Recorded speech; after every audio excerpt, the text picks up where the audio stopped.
Barbosa arremete contra Gatell. En Puebla no es importante lo que diga Hugo. INE prepara sanción a Samuel García. Y tremendo susto en la Marina. Bienvenidos al Caporal del martes 16 de abril. Comenzamos.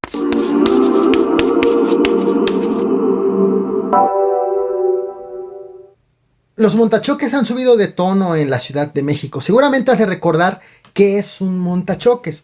Son aquellas personas que provocan un choque automovilístico, cerrándote, poniéndose enfrente de ti para que los choques. Entonces se bajan del vehículo, te amedrentan como conductor para que no llames al seguro y pagues en ese momento en efectivo un valor superior a la reparación del choque. Ahora son policías de la Ciudad de México los que han sido acusados de montachoques. Sobre este video que te voy a mostrar, que de hecho ha sido dado a conocer recientemente, la Secretaría de Seguridad Ciudadana Capitalina ha pedido al afectado que interponga una denuncia. Sucedió en la Avenida Revolución el pasado 24 de abril.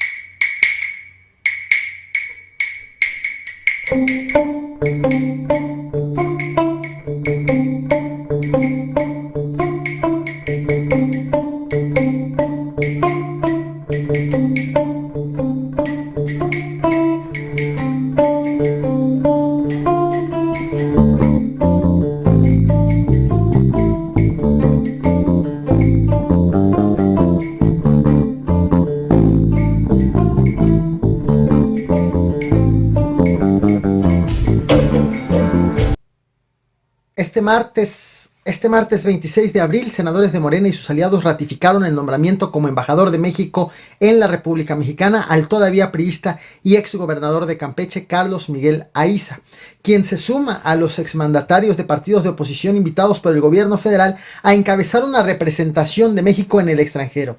Y digo todavía priista porque el PRI ya está analizando su expulsión.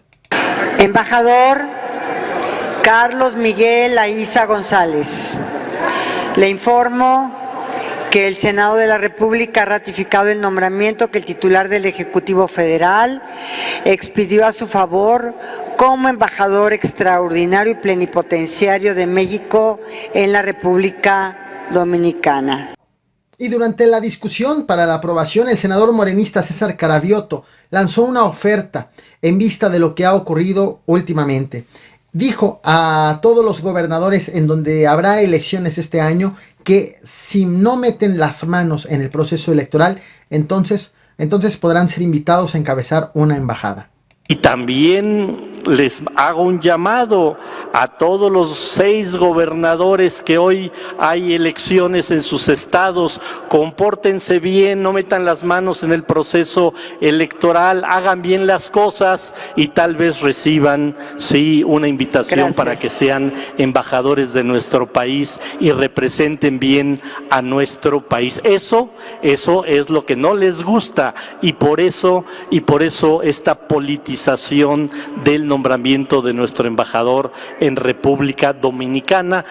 En la conferencia de prensa de este martes 26 de abril, el subsecretario de Promoción y Prevención de la Salud, Hugo López-Gatell, aseguró que como ya no se prevé un repunte de casos hasta quizás el invierno, ya no considera indispensable el uso de cubrebocas, de tal forma que también quedará cancelado el semáforo epidemiológico. Ya no habrá verdes, amarillos ni rojos. Anunció también que este jueves 28 de abril se abrirá el registro para que sean vacunados los adolescentes de 12 años en adelante.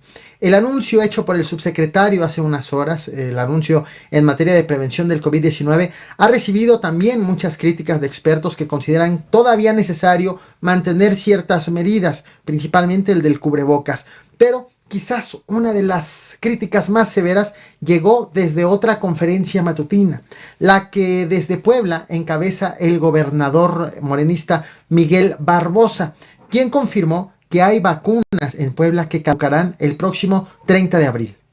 Los 2 años que llevamos de pandemia, que no es importante lo que digan, en Puebla no es importante lo que diga Hugo López-Gatell. Así es que ni siquiera me voy a referir a lo que él opine, punto. Nosotros hacemos nuestra propia evaluación y tomaremos nuestra decisión cuando lo veamos conveniente en el tema del uso de cubrebocas. El Instituto Nacional Electoral discutirá este miércoles 27 de abril la sanción a imponer al ahora gobernador de Nuevo León, el emesista Samuel García. Recordarás, luego de la elección del pasado 6 de junio, en la que Samuel García ganó la gubernatura, el INE determinó que la mamá del aspirante, Berta Sepúlveda, entregó 11.600.000 pesos a Movimiento Ciudadano. La hermana del aspirante, Catalina, entregó 1.586.500 pesos y el hermano Roberto 840.000 pesos. Las investigaciones del INE determinaron también que ninguno de los tres tenía la capacidad económica para hacer esas aportaciones. En total, los familiares entregaron 14.2 millones de pesos. Por ese hecho, el Tribunal Electoral del Poder Judicial de la Federación determinó sancionar al partido Movimiento Ciudadano con 28 millones de pesos, pero le ordenó al INE que investigue cuál fue el grado de participación de Samuel García en esas aportaciones y si ameritaba una sanción. De tal manera que el dictamen que votará mañana el Instituto Nacional Electoral establece que Samuel García sí tuvo responsabilidad porque quienes aportaron eran ni más ni menos que sus familiares. Así que es considerado como responsable solidario por saber de la existencia de esas aportaciones, por venir el dinero de empresas de las que sus familiares son socios. De tal forma que este dictamen establece una multa de 448.100 pesos. Dictamen que, te recuerdo, será votado mañana en el Instituto Nacional Electoral. ¡Arráncate, compadre!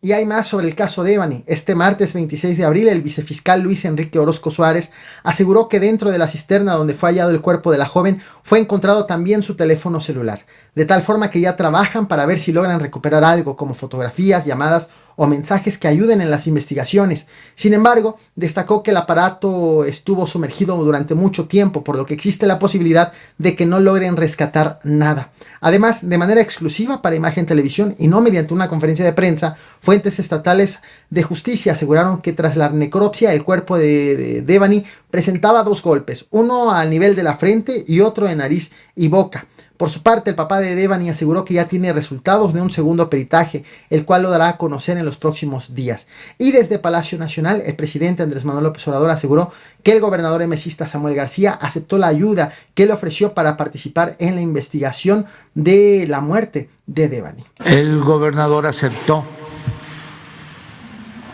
desde que lo planteé aquí, que un equipo del gobierno federal coadyuvara, participara en el proceso de investigación y ya se está haciendo, y cuando tengamos nosotros más información se va a dar a conocer aquí con ustedes. Pero nada más que sepan que ya nosotros tenemos conocimiento y estamos participando, desde luego respetuosos de las instancias judiciales del Estado. Por cierto, hace apenas unos minutos la Cámara de Diputados aprobó tipificar como delito la tentativa de feminicidio con penas de entre 20 y 45 años de prisión. Actualmente el Código Penal sanciona el feminicidio consumado con entre 40 y 60 años de prisión y multas de 500 a 1,000 días.